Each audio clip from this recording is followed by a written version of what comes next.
Okay दोस्तों, तो अब हम लोग जो चालू करने वाले हैं वो है kinetic energy of a gas molecule, right.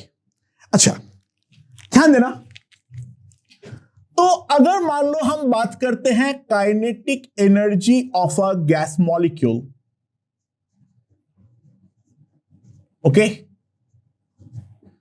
तो वहां पर 3 प्रकार का काइनेटिक एनर्जी के बारे में बातचीत होगी। क्या क्या? तो ऑब्वियसली बात है, कोई एक मॉलिक्यूल है, वो या तो सीधा कोई वेलोसिटी से आगे बढ़ सकता है, यानी first of all will talk about translational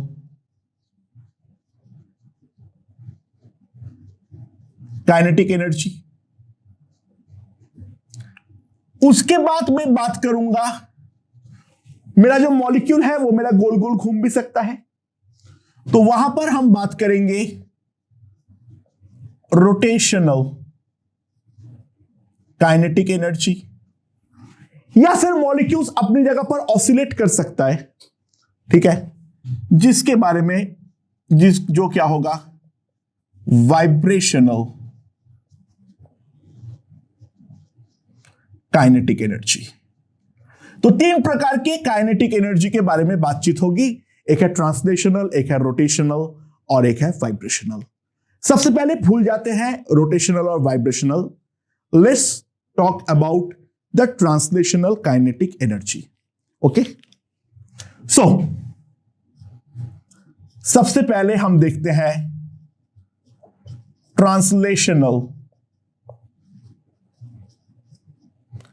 kinetic energy. तो ट्रांसलेशनल काइनेटिक एनर्जी में एग्जैक्टली क्या होने वाला है, लेट्स सी। अच्छा, मान लो तुम्हारे पास क्या है, कैपिटल N मॉलिक्यूल्स है, right. Mass of each molecule is equals to small m. Mass of each molecule is equals to small m. Temperature जो है वो हमारा क्या दे रखा है,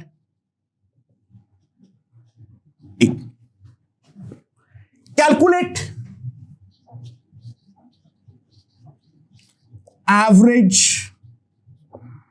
ट्रांसलेशनल काइनेटिक एनर्जी पर molecule and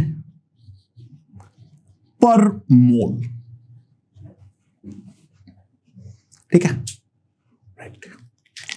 तो किस तरीके से करेंगे? तो दोस्तों मान लो हमारे पास एक मॉलिक्यूल है जिसका मास है m, वो कोई भी एक स्पीड के साथ जाता है, उसका स्पीड है v। तो इसका जो काइनेटिक एनर्जी होगा that will be equals to half m into v square, right. So total kinetic energy of sample कितना आ जाएगा मेरे पास,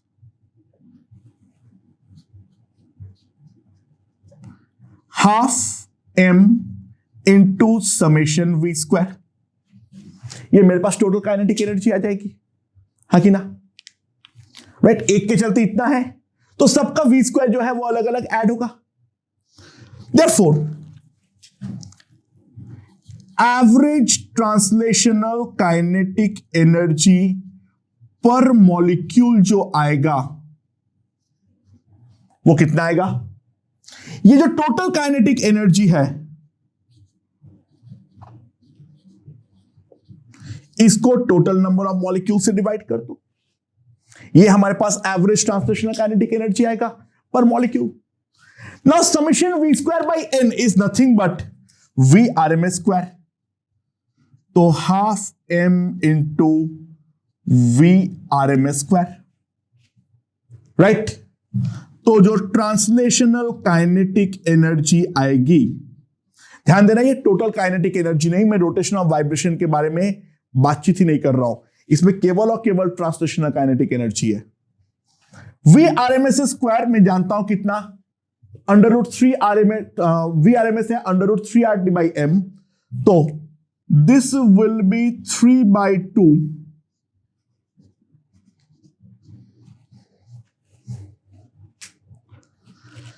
now small m is the mass of one molecule, capital M is the molecular weight yani mass of Avogadro number of molecules. So this will be equals to 3/2 R by Na into T. Na is the Avogadro's number, R by Na is a new constant, एक नाम दे रहा हूं मैं। तो translational kinetic energy मेरे पास आते हैं 3/2 into kT, this is पर मॉलिक्यूल। जहां पे K को हम लोग क्या बोलते हैं, K is called the Boltzmann constant और इसका वैल्यू होती है R by Avogadro's number. This is called the Boltzmann constant and this is equals to R by Avogadro's number. ठीक है, समझ में आया? Hope so. Okay, so ये पर मॉलिक्यूल है, तो पर मोल translational kinetic energy will be equals to 3/2 kT into the Avogadro's number, that is equals to 3/2 RT, right? तो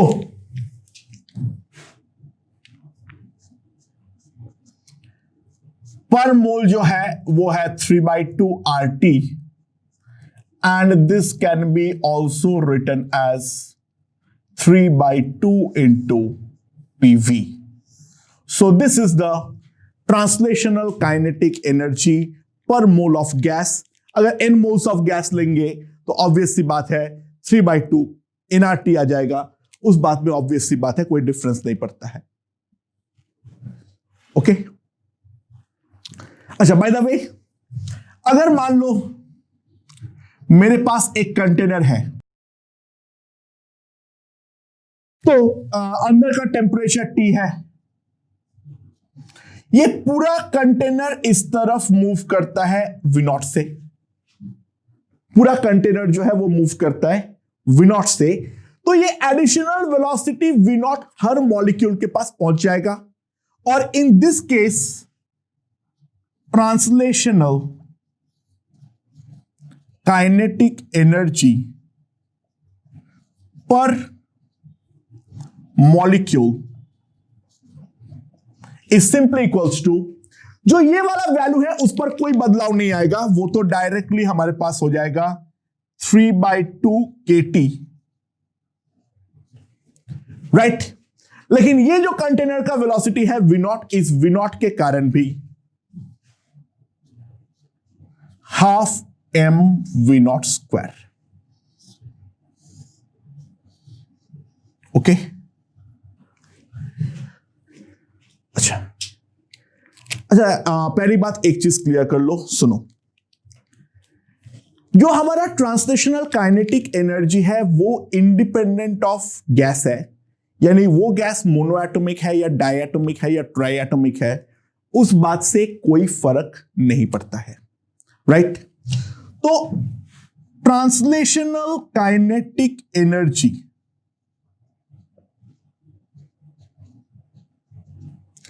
इज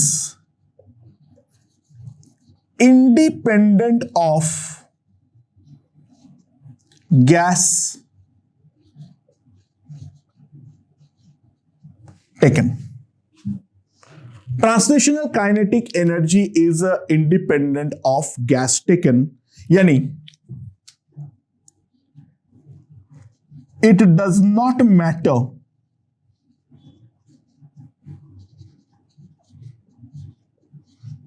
whether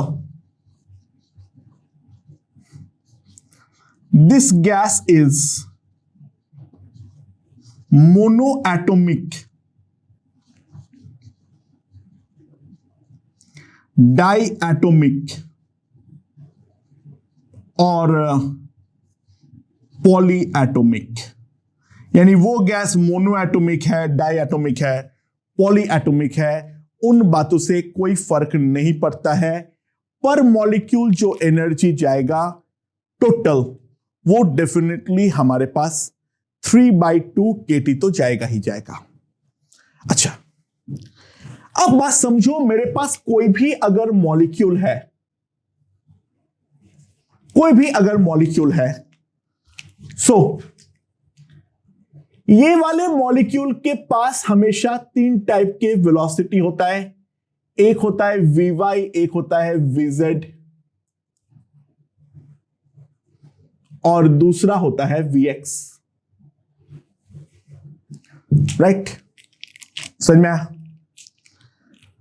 ओके, क्योंकि हमारा मोशन आइसोट्रोपिक है। देखो, दो बातें हैं। एक इंस्टेंट पे हर मॉलिक्यूल का, अगर मैं ओवरऑल मॉलिक्यूल के बारे में बात करूं, उसमें एक्स, वाई और जेड में सिमेट्री होगी, बिल्कुल। और एक पर्टिकुलर मॉलिक्यूल का over a large period of time, क्योंकि वो तो रैंडमली हर तरफ घुमा है, तो आइसोट्रोपिक नेचर से मैं एक चीज और बोल सकता हूं या नहीं? तो दोस्तों, अल्टीमेटली इसका जो ऑन एन एवरेज वेलोसिटीज है along X, along Y, along Z, वो तीनों हमारा इक्वल आया है। ये तो मैं बोल ही सकता हूं। यानी मैं ये बोलना चाह रहा हूं, जो Vx on an average will be equals to Vy on an average will be equals to Vz on an average। ये तो मैं डेफिनेटली बोल सकता हूं, हाँ कि ना? एग्रीड हो या नहीं हो? तो अल्टीमेटली ऑन एन एवरेज, दो बातें हैं, उन बातों को वापस समझो, एक बार वापस स्टेट कर रहा हूं। एक इंस्टेंट पे सारे molecules on an average X, Y और जेड में सेम है, ऑब्वियस। और over a large period of time एक मॉलिक्यूल एक्स, वाई और जेड में हमारा आइडेंटिकल है, वो भी तो बात निश्चित है, हाँ कि ना? राइट। तो हमारे पास दो प्रकार के जो चीज है, उससे मैं ये वाला चीज तो डेफिनेटली लिख सकता हूं।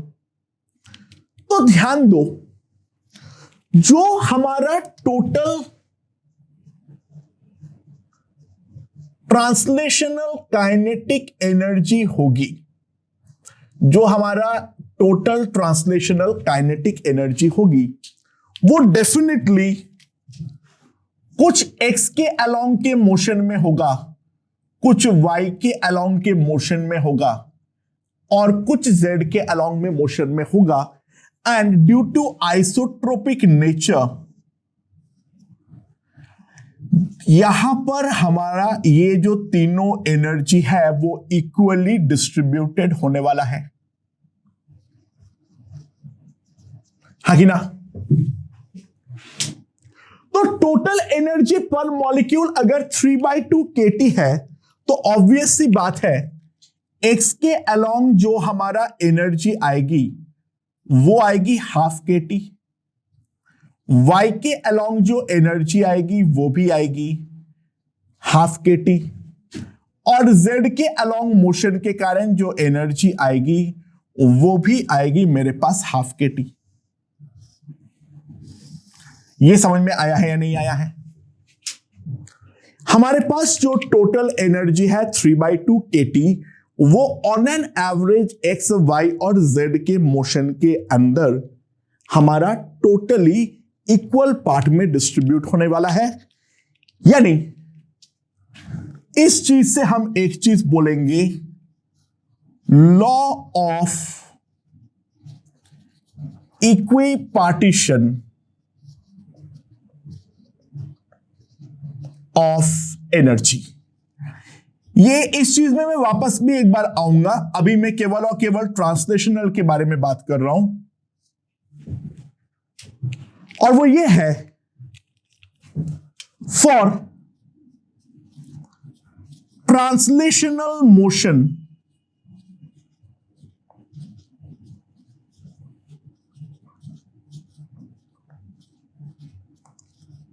total energy of gas molecules is equally distributed along the three axes. ठीक है, तो अगर मैं सिलिंड्रिकल के बारे में बात करूं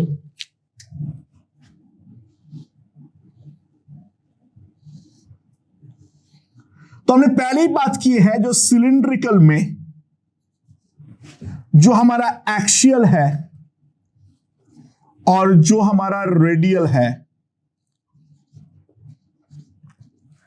रेडियल के अलोंग दो कंपोनेंट होता है एक्स और वाई, और जो एक्सियल होता है वो पूरा का पूरा जेड एक्सिस होता है।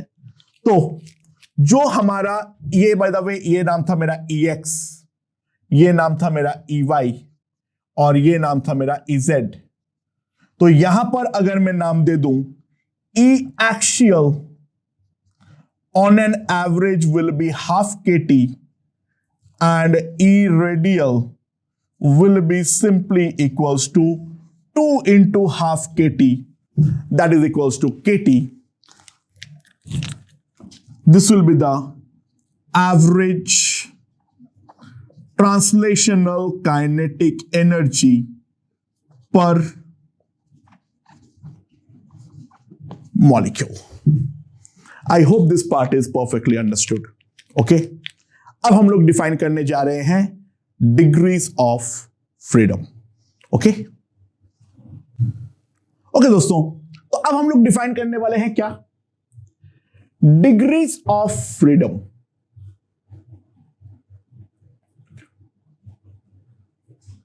Degrees of freedom. Now degrees of freedom DOF basically क्या होता है, ध्यान देना। डिग्रीज ऑफ फ्रीडम बेसिकली होता है the total number of motions, the total number of independent motions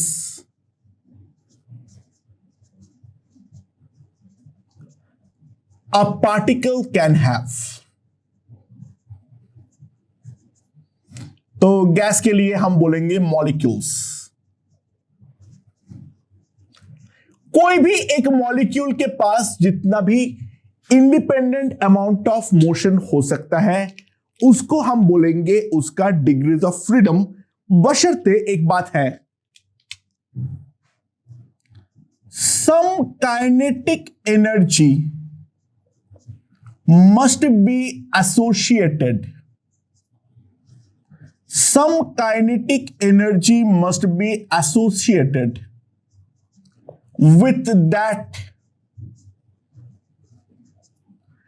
degree of freedom। कुछ काइनेटिक एनर्जी उसके पर साथ एसोसिएटेड डेफिनेटली होना चाहिए। तो डिग्री ऑफ फ्रीडम मेन किस बात पे डिपेंड करता है, कोई एक गैस का एटॉमिसिटी पे, यानी वो मोनो एटॉमिक है या डायटोमिक है या ट्राई एटॉमिक है। लेट्स सी, सबसे पहले हम लोग देखते हैं एक मोनो एटॉमिक मॉलिक्यूल।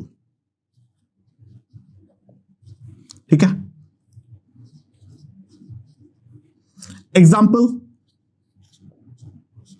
क्या है,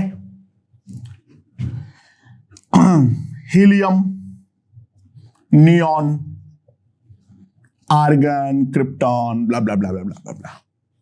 ठीक है, सो अगर मैं मोनोएटॉमिक गैस के बारे में कंसीडर करूं, यह है मेरा रेस्पेक्टिव एक्स, वाई और जेड एक्सिस। ये एक्स है, ये वाई है, ये जेड है। ठीक है, तो तो यहां पर अगर मेरे पास कोई मॉलिक्यूल है तो वो वाला मॉलिक्यूल जो है वो या तो एक्स के अलोंग मोशन कर सकता है, या तो वाई के अलोंग मोशन कर सकता है, या तो जेड के अलोंग मोशन कर सकता है। या तो वो एक्स के अलोंग मोशन करेगा, या तो वाई के अलोंग मोशन करेगा, या तो जेड के अलोंग मोशन करेगा। या तो और एक चीज हो सकता है, कोई भी चीज के अबाउट, कोई भी एक्सिस के अबाउट ये ऐसे स्पिन खा सकता है। राइट, समझ में आया? ओके, सो एक्स वाई और जेड का मोशन तो समझ में आ गया है। अब जहां तक रही बात स्पिन की, राइट, तो मान लो फॉर स्पिन जो हमारा उसका एंगुलर वेलोसिटी है, वो एंगुलर वेलोसिटी है मेरे पास ओमेगा नॉट। ठीक है, समझ में आया? राइट, बट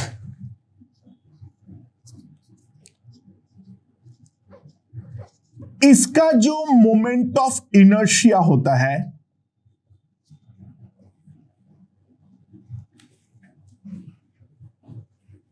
वो है मान लो आई।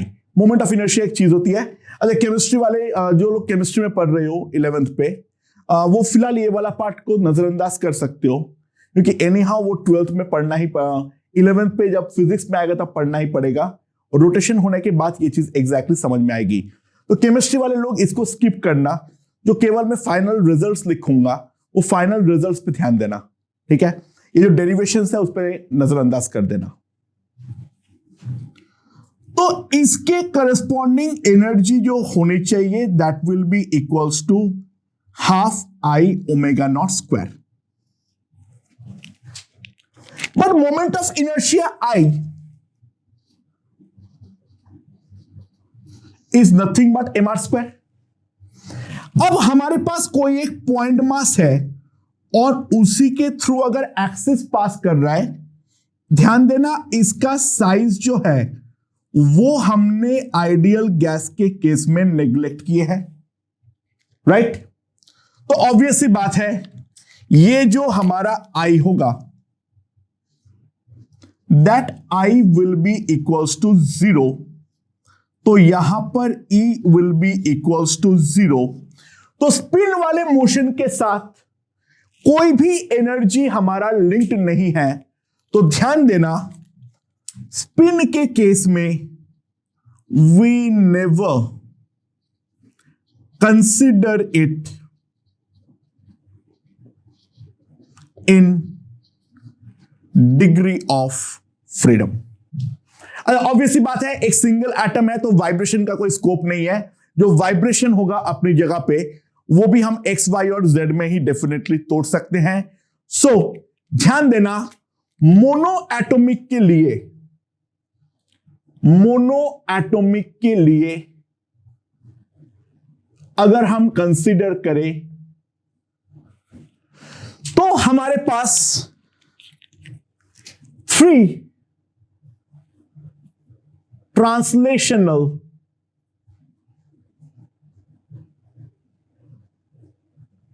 डिग्री ऑफ फ्रीडम है अलोंग एक्स, अलोंग वाई और अलोंग जेड।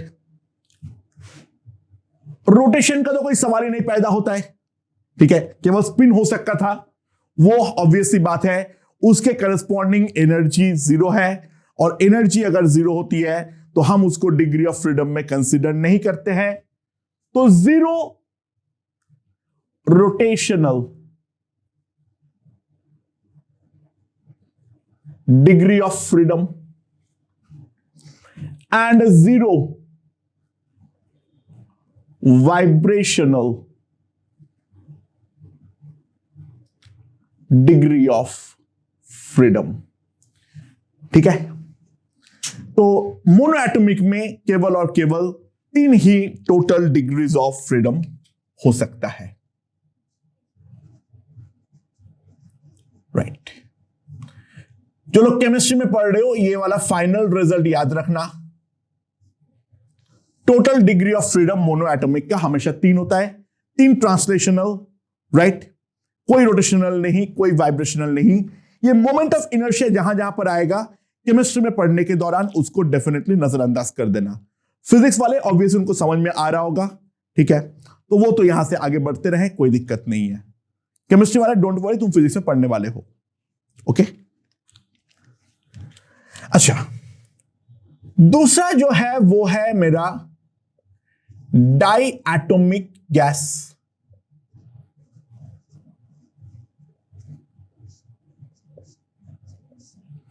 ठीक है, डाई एटॉमिक गैस के मतलब एग्जांपल क्या है? O2, N2, H2। अच्छा, नाउ ये X है, ये Y है, ये Z है। तो बेसिकली यहां पर क्या है? यहां पर हमारे पास एटम है और दोनों ऐसे डंडे के सारे जुड़ा हुआ है, राइट। ये दोनों एटम एक डंडा इज बेसिकली द बॉन्ड, उसके सारे जुड़ा हुआ है। सो यहां पर अब क्या होगा? ऑब्वियस सी बात है, ये x के अलोंग, ये y के अलोंग, और ये ये z के अलोंग और ये y के अलोंग, ये 3 इंडिपेंडेंट मोशन तो होगा ही होगा। तो translational degree of freedom that is definitely equals to 3। अच्छा, by the way, translational degree of freedom, translational degree of freedom is equals to 3 always, irrespective of atomicity। Atomicity कितना होगा उस बात से कोई फर्क नहीं पड़ता है, जो ट्रांसलेशनल डिग्रीज ऑफ फ्रीडम आएगा उसका वैल्यू हमेशा ही 3 हमारा आने वाला है। अब इसका रोटेशन के बारे में देखते हैं।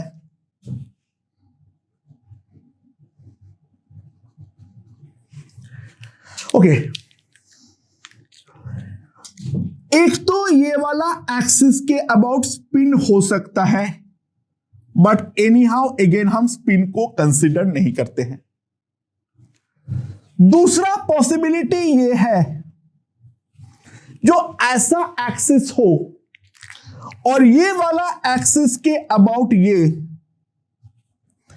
ऐसा ओमेगा 1 से गोल गोल घूमे, यानी बोर्ड के अंदर बाहर वो हमारा गोल गोल घूमे। समझ में आया ना?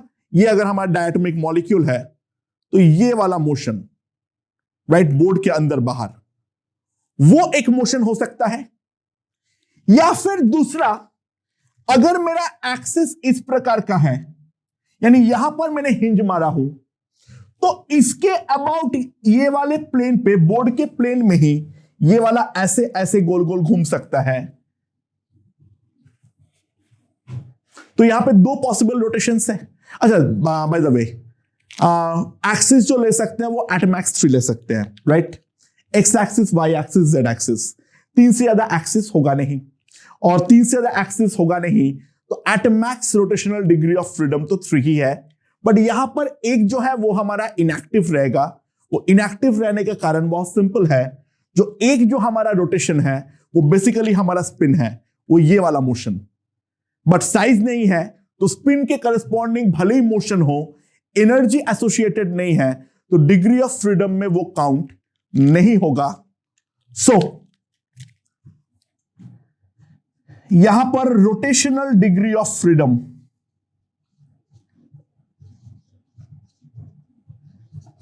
ये तो डेफिनेटली 3 है। अब बात बनती है किसका?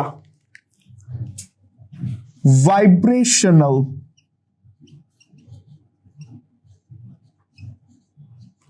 Degree of freedom. बहुत सारे बुक्स में ये गलत दिया हुआ है। कुछ बुक्स में वाइब्रेशनल डिग्रीज ऑफ फ्रीडम इसका 2 दिया हुआ है, वो एब्सोल्युटली गलत है। उस बुक को फाड़ देना, गलत है, मैं गारंटी ले रहा हूं वो गलत है। ठीक है,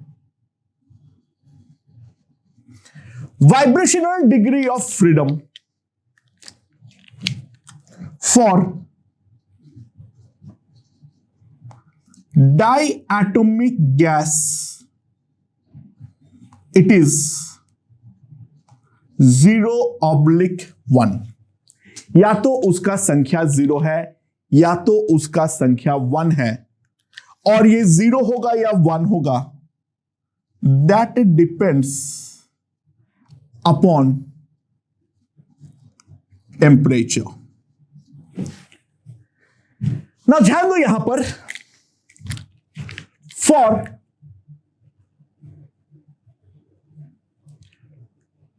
diatomic we have two molecular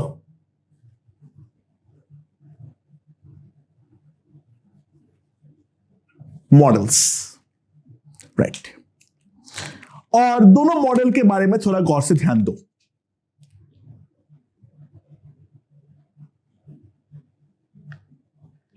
यहां पर जो दो एटम हैं उनके बीच में हम कंसीडर करते हैं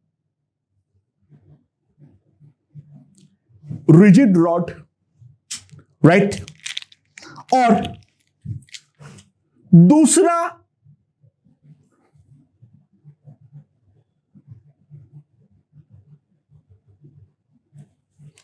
इन दोनों के बीच में हम कंसीडर करते हैं एक स्प्रिंग।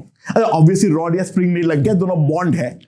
बॉन्ड अगर स्ट्रांग है तो दोनों एटम के बीच का जो डिस्टेंस है वो हम प्रैक्टिकली कांस्टेंट एज्यूम करते हैं, और अगर हमारा बॉन्ड वीक हो तो इन दैट केस हम ये एज्यूम करते हैं जो दोनों पार्टिकल के बीच का जो डिस्टेंस है वो हमारा वेरिएबल हो सकता है। यानी ये जो दोनों स्प्रिंग है, ये दोनों पार्टिकल इस तरीके से जस्ट लाइक दो स्प्रिंग में टक टक टक टक टक टक टक टक वाइब्रेशन कर सकता है। तो अगर रिजिड रॉड वाला मॉडल है वो कब सही है? जब हमारा बॉन्ड स्ट्रांग है, यानी करेक्ट एट लो टेम्परेचर, और लो टेम्परेचर में करेक्ट है तो वाइब्रेशन नॉट अलाउड, और वाइब्रेशन अगर अलाउड नहीं है तो ऑब्वियस सी बात है वाइब्रेशनल डिग्री ऑफ फ्रीडम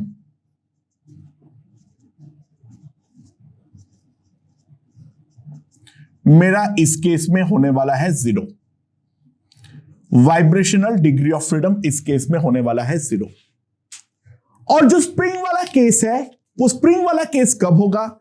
जब हमारा बॉन्ड टूटने वाला होगा, यानी बॉन्ड हमारा सब्सटेंशियली वीक होगा, यानी एटम्स अब पागलों की तरह भाग रहा है। तो बॉन्ड वीक कब होगा?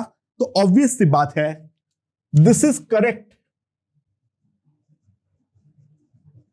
एट हाई टेम्परेचर, यहां पर वाइब्रेशन अलाउड है, राइट? तो जो हमारा वाइब्रेशनल डिग्री ऑफ फ्रीडम है वो हमारे पास आ जाएगा 1। तो दोनों में से कौन सा मॉडल सही है? दोनों सही है, right? Depends upon temperature, situation पे डिपेंड करता है। अगर लो टेम्परेचर है, लो टेम्परेचर मतलब I am talking about around up to 400 kelvin, ठीक है?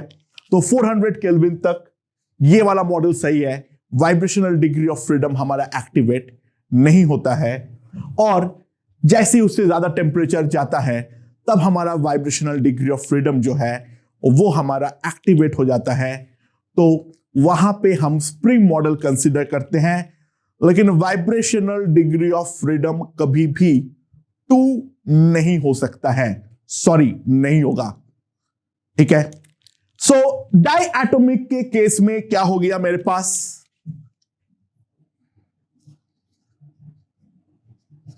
डायएटॉमिक के केस में क्या हो गया, सिंपल सी बात है, मेरे पास है 3 ट्रांसलेशनल डिग्री ऑफ फ्रीडम। ठीक है, 2 रोटेशनल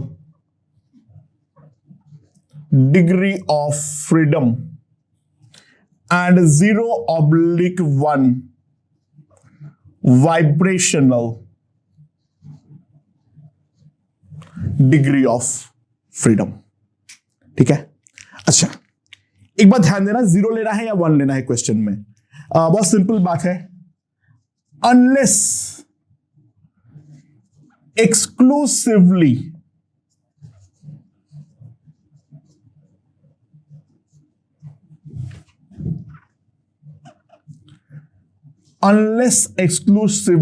given, ठीक है, we never consider, अब बोल दिया है 500 केल्विन तो हम कंसीडर करेंगे, अदरवाइज इन जनरल अगर टी केल्विन बोला है, जनरल बात किया है, we never consider the vibrational degree of freedom. ठीक है, हम जिस लेवल ऑफ मॉलिक्यूल्स को लेकर बात करते हैं, ट्रांसलेशनल तो ऐसे एनी हाउ कोई भी लेवल पे हमेशा 3 होगा, rotational at max up to 3, हमारे पास 3 ही एक्सिस होता है, एक्स वाई और जेड। ठीक है, एंड बाकी जो भी होगा वो वाइब्रेशनल डिग्री में जा सकता है। एक इंपॉर्टेंट रूल है, सुनो,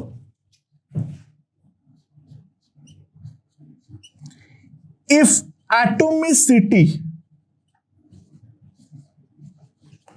of a gas is equals to n. If atomicity of a gas is equals to n, then the at max degrees of freedom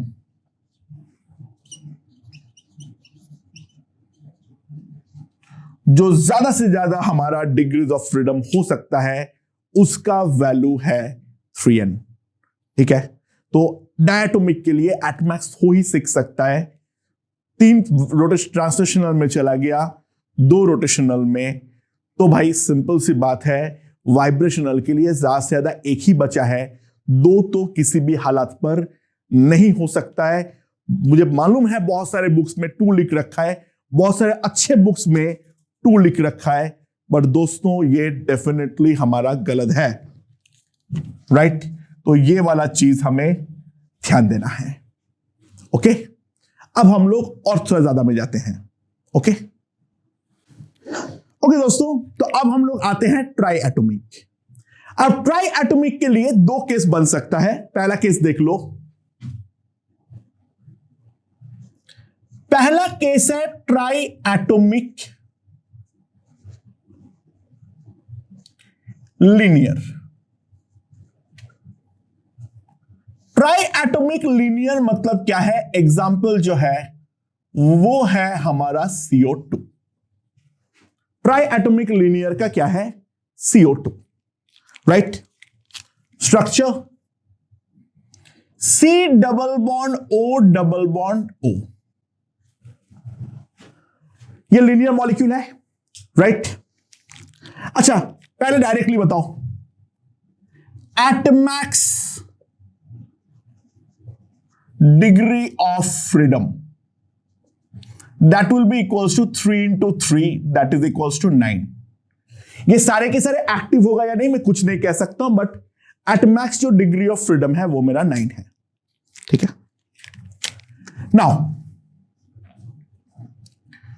जो हमारा ट्रांसलेशनल डिग्री ऑफ फ्रीडम है, ट्रांसलेशनल डिग्री ऑफ फ्रीडम तो irrespective of any gas हमेशा ही मेरा 3 होगा। अब rotational at max 3 हो तो सकता है, बट ध्यान देना CO2 का जो मॉलिक्यूल है, एक जो एक्सिस बन जाएगा वो डेफिनेटली मेरा स्पिन के करस्पॉन्डिंग एक्सिस बन जाएगा। तो अगर XYZ में 3 एक्सिस लेता हूं, यानी एक ऐसा और एक अंदर, तो एक जो एक्सिस है उसके अबाउट तो स्पिन है, तो उसके करस्पॉन्डिंग कोई एनर्जी एसोसिएटेड नहीं होगा, तो डिग्री ऑफ फ्रीडम में वो काउंट नहीं होने वाला है।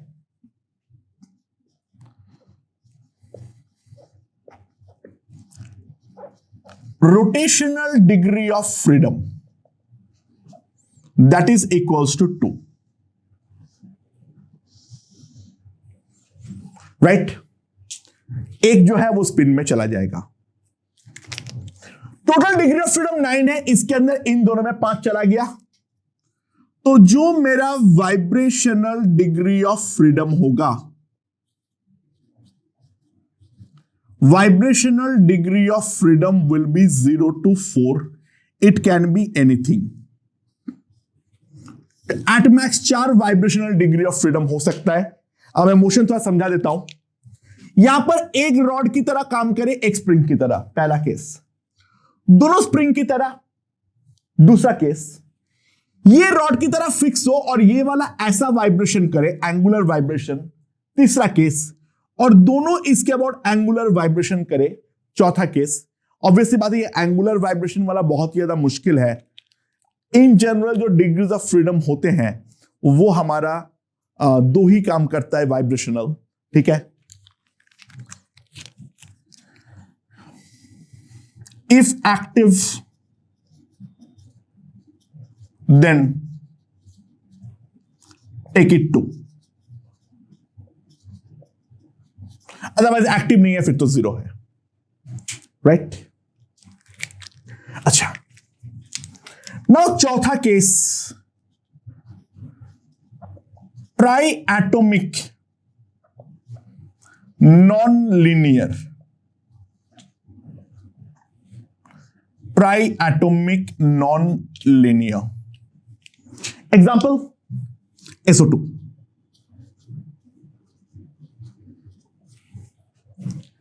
नाउ SO2 के करस्पॉन्डिंग कितने मोशंस पॉसिबल है?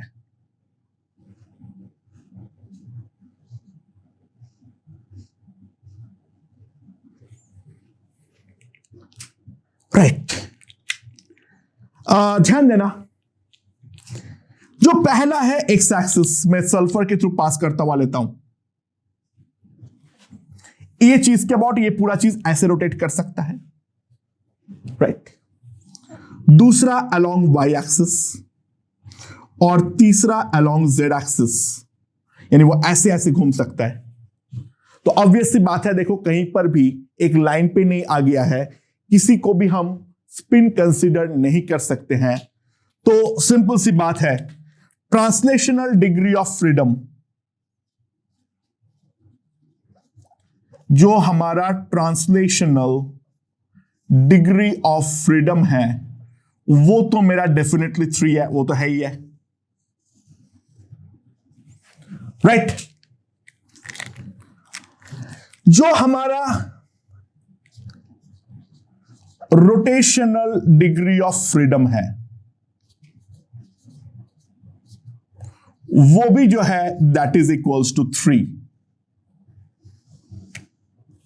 राइट। और एट मैक्स तो 9 हो सकता है। Vibrational degree of freedom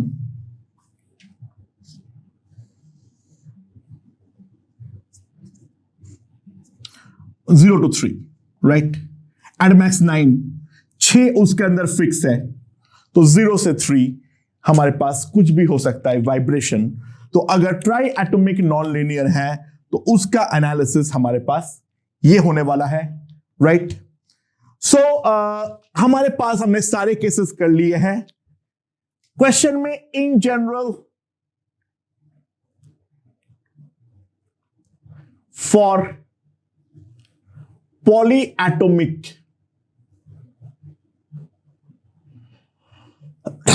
sorry,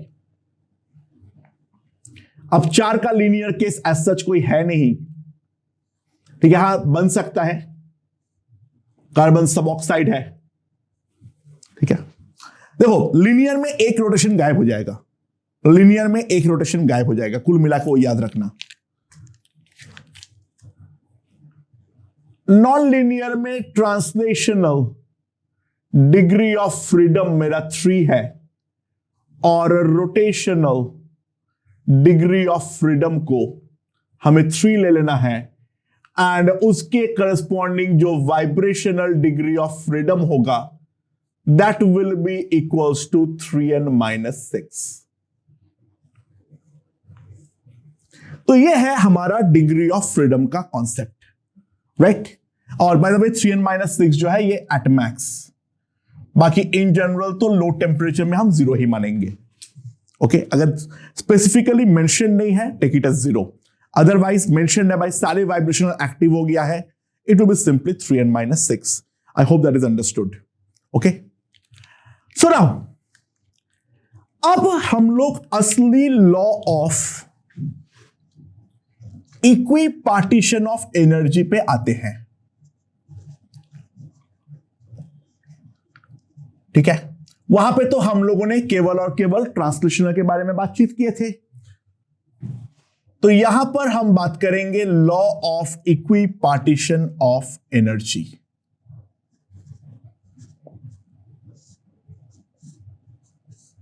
ठीक है।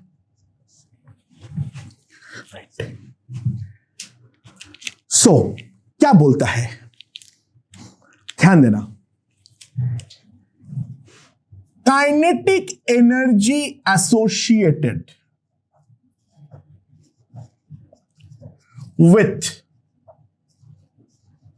each translational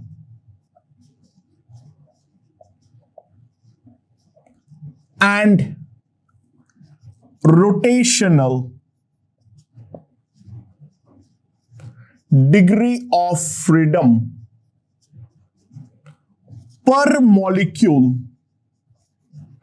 is always equals to half kT पर ट्रांसलेशनल और पर rotational degree of freedom irrespective of the motion. हमेशा जो काइनेटिक एनर्जी एसोसिएटेड होता है उसका वैल्यू है हाफ kT, राइट। बट ध्यान देना ये ट्रांसलेशनल और रोटेशनल के लिए ही ट्रू है। जो बुक डाइएटॉमिक का वाइब्रेशनल डिग्री ऑफ फ्रीडम को 2 बोलता है वो law of equipartition of energy भी गलत लिखता है। वो लिखता है जो kinetic energy associated with each degree of freedom equals to half kT। That's wrong. केवल और केवल ट्रांसलेशनल और रोटेशनल डिग्री ऑफ फ्रीडम में होता है half kT। Kinetic energy associated with each vibrational degree of freedom is always equals to kT. Kinetic energy associated with each vibrational degree of freedom is always equals to kT. समझ में आया? Right. Obviously बात है पर molecule.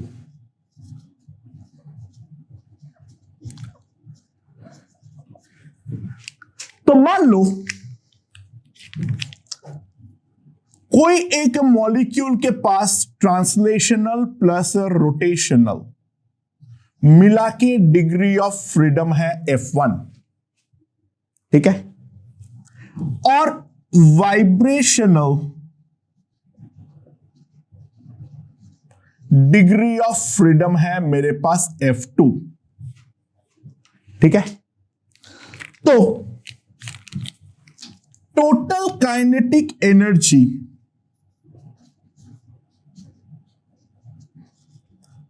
पर molecule is equals to, मैं क्या लिख सकता हूं, that will be equals to F1 into half KT, right, plus F2 into KT. So this will be equals to KT by 2 into F1 plus 2F2, that is equals to small e, the total kinetic energy per molecule. Okay, तो total kinetic energy per mole of ideal gas कितना आ जाएगा मेरे पास, obviously that will be equals to per molecule जितना energy है into एक मोल में जितना मॉलिक्यूल्स होता है, that is equals to the Avogadro's number. तो K is the Boltzmann constant. By the way K का जो वैल्यू होती है, अगर वो याद रखना है तो रख लेना, 1.38 into 10 to the power minus 23 joule पर मॉलिक्यूल. खैर ऐसे ही लिख दिया, एग्जाम में दिया रहता है, डोंट वरी. ये अप्रोक्सीमेटली होता है 1.38 into 10 to the power minus 23 joule पर मॉलिक्यूल. खैर K जो होता है वो होता है R by Na. तो total kinetic energy per mole जो होगा that will be equals to KT by 2 into F1 plus 2F2, right? समझ में आया? Into the Avogadro number. Now K into Avogadro number is R, so that is equals to RT by 2 F1 plus 2F2. ठीक है. अच्छा, by the वे ध्यान देना, जो लोग वो डायटोमिक का साथ लिखने वाला गलती करते हैं वो एनर्जी अल्टीमेटली सही लिखते हैं क्योंकि वो दो बार गलती करते हैं. उनका वाइब्रेशनल डिग्री ऑफ फ्रीडम 2 होते हैं, बट वाइब्रेशनल में भी कितना ले लेते हैं, हाफ KT. तो 7 इंटू हाफ KT 3.5 KT लिखते हैं वो एनर्जी. ठीक है, उनका 3.5 KT आता है. हमारा कितना आएगा, 5 ट्रांसलेशन प्लस रोटेशनल है, 5 इंटू हाफ KT, और वाइब्रेशनल के लिए 1 KT. तो कितना हो जाएगा, 2.5 KT plus KT, 3.5 KT. Energy वो सही लिखते हैं, बट आंसर सही आने का मतलब ये नहीं है जो सही लिखा गया है, हो सकता है 2 बार गलती हो, यानी मल्टीपल गलती होनी चाहिए. तो वो मल्टीपल गलती कमिट करते हैं, तो उस कारण पे वो आंसर उनका मैच करता है, right. So total kinetic energy per mole of ideal gas मेरे पास आ गया है RT by 2 F1 plus 2F2. Therefore, for n moles of ideal gas,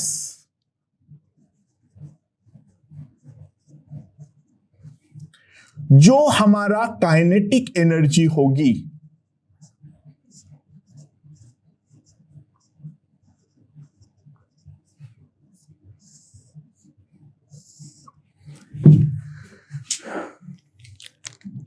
लेकिन हम लोगों ने पहले एक चीज बोले हैं, जो आइडियल गैस के लिए पोटेंशियल एनर्जी का कोई कॉन्सेप्ट नहीं है क्योंकि इंटरमॉलिक्यूलर फोर्स तो है ही नहीं. So potential energy is equals to 0. तो total energy of the gas कितना आ गया, nRT by 2 F1 plus 2F2. nRT by 2 F1 plus 2F2. So this is called the internal energy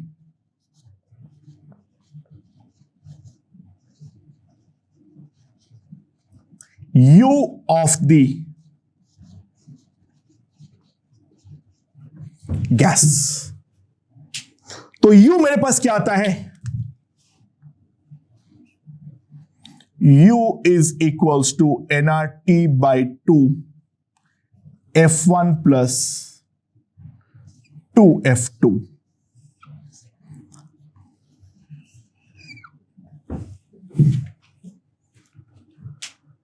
okay, सो अगर मैं टेम्परेचर को डेल्टा टी से change करूं, अगर मेरे पास change in temperature delta T हो तो उसके करस्पॉन्डिंग डेल्टा यू होगा N R delta T by 2 F1 plus F2।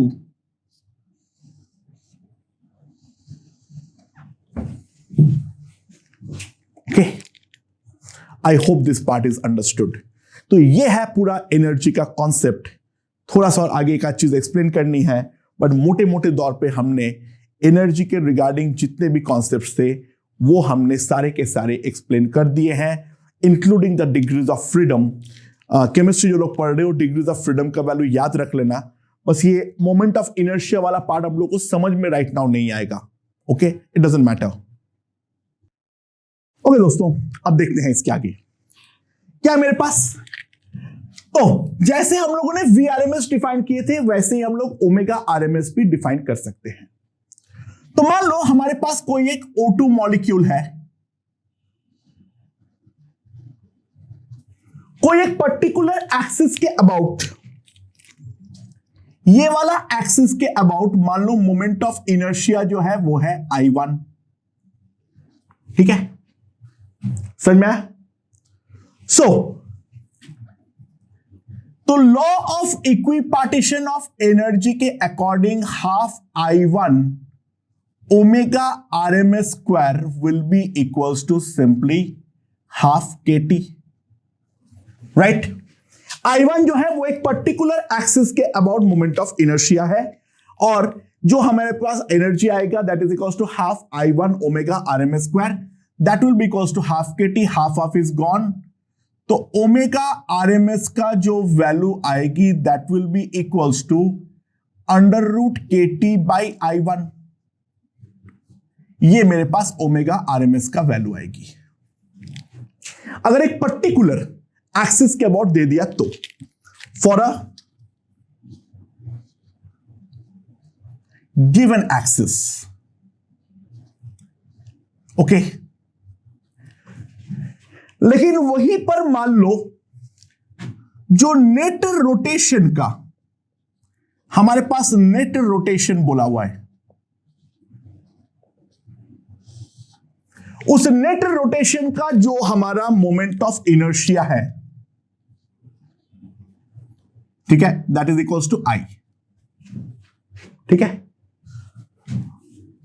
Rotational degree of freedom को F मान लो, यहां पे 2 है लेकिन मैं इन जनरल डिराइव कर दे रहा हूं। रोटेशनल डिग्री ऑफ फ्रीडम जो है वो F मान लो। नेट रोटेशन का moment of inertia about everything, मतलब कैसे भी करके गोल गोल गोल गोल घूम रहा है, जो कुल मिला के मोमेंट ऑफ इनर्शिया है वो I है। So half I omega RMS square is equals to F into half KT। Per degree of freedom half KT होगा, तो अगर F rotational degree of freedom है तो उसके चलते होगा F into half KT। Half of is gone, तो omega RMS का वैल्यू आएगा under root F KT by I। तो जिस तरीके से हम लोगों ने VRMS डिफाइन किए थे, एग्जैक्टली सेम तरीके से हम ओमेगा RMS भी डिफाइन कर सकते हैं। ओके, सो नाउ अब हम लोग एक चीज डिफाइन करते हैं, कॉन्सेप्ट ऑफ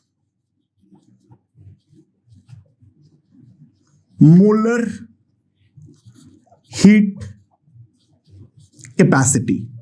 इसके बारे में बहुत ही विस्तार में चर्चा हम थर्मोडायनामिक्स में करेंगे।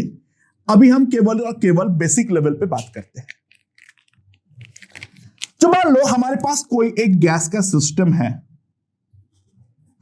उसके अंदर n मोल्स गैस है, right? n moles ideal gas है।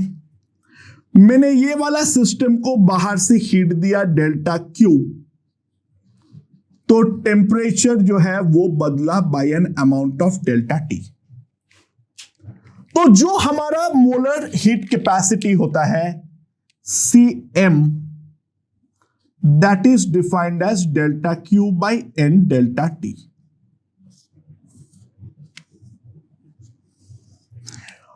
Now in the case of gas, एक चीज ध्यान रखना है, ये जो हमारा मोलर हीट कैपेसिटी है that depends upon किस तरीके से मैं हीट दे रहा हूं, मैं स्पेसिफिक मैं कांस्टेंट वॉल्यूम पे दे रहा हूं या कांस्टेंट प्रेशर पे दे रहा हूं, उन सारे बातों पे वो डिपेंड करता है। ओके, नाउ ध्यान देना, if heat is given at constant volume, तो ध्यान दो दोस्तों, लॉजिकल बात करते हैं। जो मेरे पास मान लो एक कंटेनर है, वो कंटेनर का वॉल्यूम जो है वो फिक्स है, कंटेनर कहीं से भी हीट लूज नहीं कर सकता है, मैं उसको हीट दे सकता हूं, सराउंडिंग के साथ वो कोई हीट लूज कर नहीं सकता है। सो सिंपल सी बात है, यहां पर मैं सिस्टम को जो भी हीट दूंगा, all heat given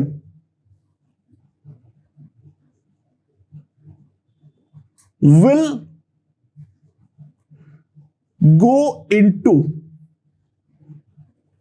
the kinetic energy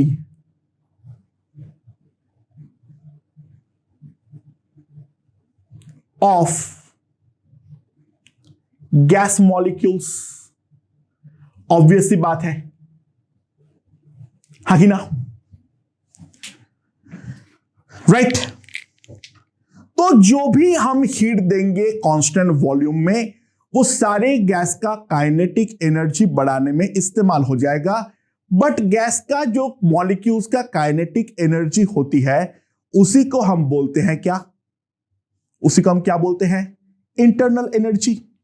तो ऑब्वियस सी बात है, delta Q will be equals to delta U इस वाले केस में at constant volume, right? But यहां पर जो हमने हीट दिए है वो किस में दिए है? कांस्टेंट वॉल्यूम में। तो बाय डेफिनेशन में लिख सकता हूं C एट कांस्टेंट वॉल्यूम, हम ऐसे लिखते हैं, बहुत लोग इसको ऐसे भी लिखते हैं CV के बदले CVM, ठीक है, वो एक्चुअली करेक्ट रिप्रेजेंटेशन है, बट हम CV लिख देते हैं चुपचाप। That is equals to delta Q by N delta T। ये यहां पे हमने कांस्टेंट वॉल्यूम में दिए हैं। तो इन जनरल मेरे पास एक चीज आ गया है, delta U is equals to NCV delta T। This is a very important relation. Delta U comes out to be equals to NCV delta T। लेकिन हमने पहले डिराइव किए थे, डेल्टा U जो है वो है N delta T R into F1 by 2 plus F2, 2 को अंदर डाल दिया। सो comparing,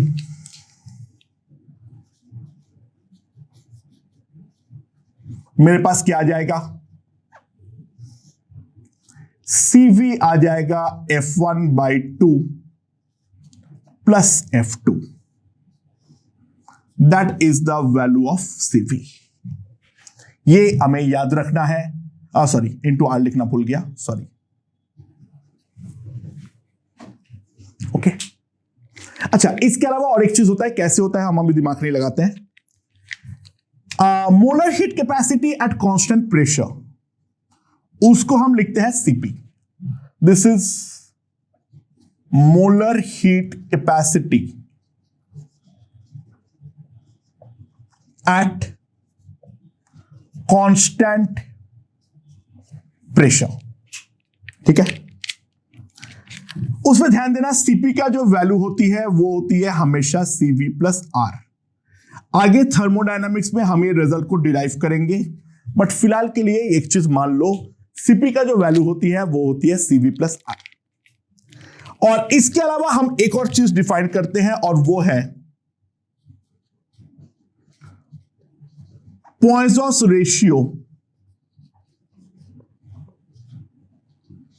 that is equals to gamma, and that is defined as Cp by Cv. ठीक है. अच्छा, अब एक चीज देख लो, neglecting F2, vibrational degree of freedom को अगर मैं नेग्लेक्ट करता हूं, क्योंकि वही मेरा मेन काम का होता है, तो in case of mono atomic,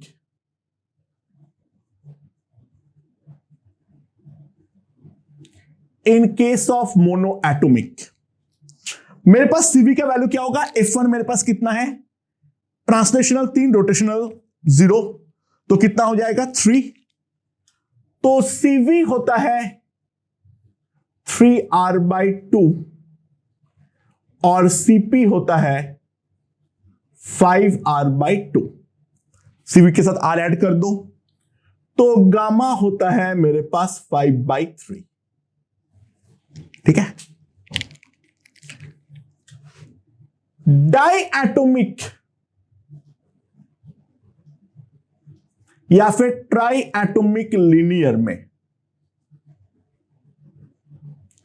di atomic या फिर ट्राई एटोमिक लीनियर में सीवी जो होता है वो कितना होता है, F1 कितना आ जाएगा 5, 3 ट्रांसलेशनल 2 रोटेशनल. सीवी है मेरे पास 5R/2 और सीपी जो होगा वो होगा 7R/2. तो गामा जो है that is equals to 7/5. Right, समझ में आया. एंड इसके अलावा और कोई भी अगर मेरे पास पॉली एटोमिक हो, नॉन लीनियर,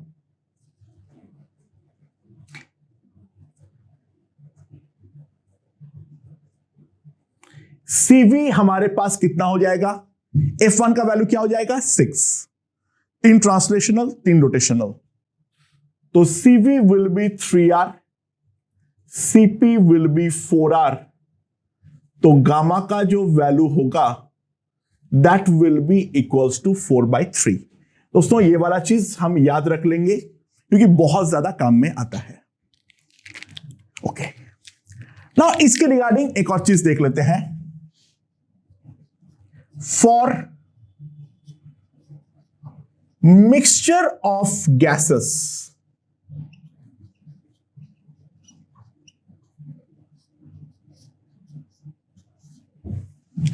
ठीक है. पहला वाला गैस मेरे पास N1 मोल्स है, इसका मोलर हीट कैपेसिटी है CV1 और प्रेशर में है CP1.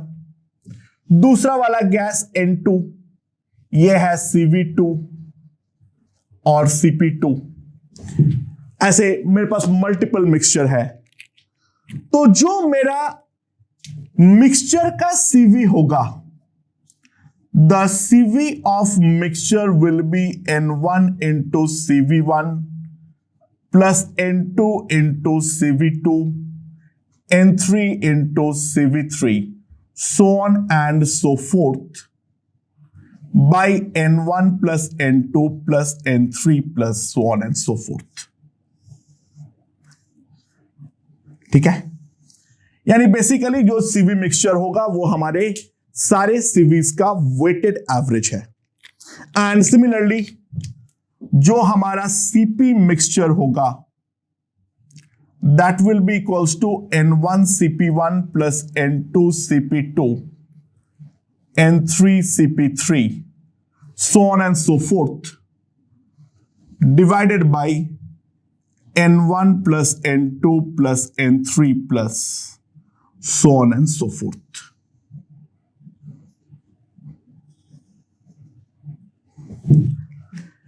राइट तो जो गामा मिक्स होगा, ध्यान देना, that will be equals to CP mix by CV mix. तो क्या करना पड़ेगा, N1 CP1 plus N2 CP2 ये करके पहले सीपी मिक्स निकालो, फिर इस तरीके से सीवी मिक्स निकालो। बट ध्यान देना, this is not equals to N1 gamma 1 plus N2 gamma 2 dot dot dot by N1 plus N2।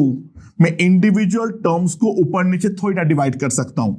जब मैं इन दोनों को डिवाइड करूंगा N1 CV1 N2 CV2 ऐसे करके, तो फिर CP1 CV1 इंडिविजुअली डिवाइड थोड़ी ना होगा। तो गामा मिक्स के लिए ये वाला फॉर्मूला मैं नहीं लगा सकता हूं, क्योंकि गामा जो है वो कोई मोलर स्पेसिफिक हीट नहीं है। देखो मोलर स्पेसिफिक हीट जो है वो ऑब्वियस सी बात है, जो हम हीट देंगे वो ऑन एन एवरेज कैसे टूटेगा वो देख रहे हैं, हम वहां पे एवरेज निकाल रहे हैं, वो तो चलता है। बट ये तो दोनों रेशियो है, गामा के लिए ऐसा कोई डेफिनेशन ही नहीं है कि हम हीट दे रहे हैं, वो तो सिंपल एक रेशियो हमने डिफाइन किए हैं।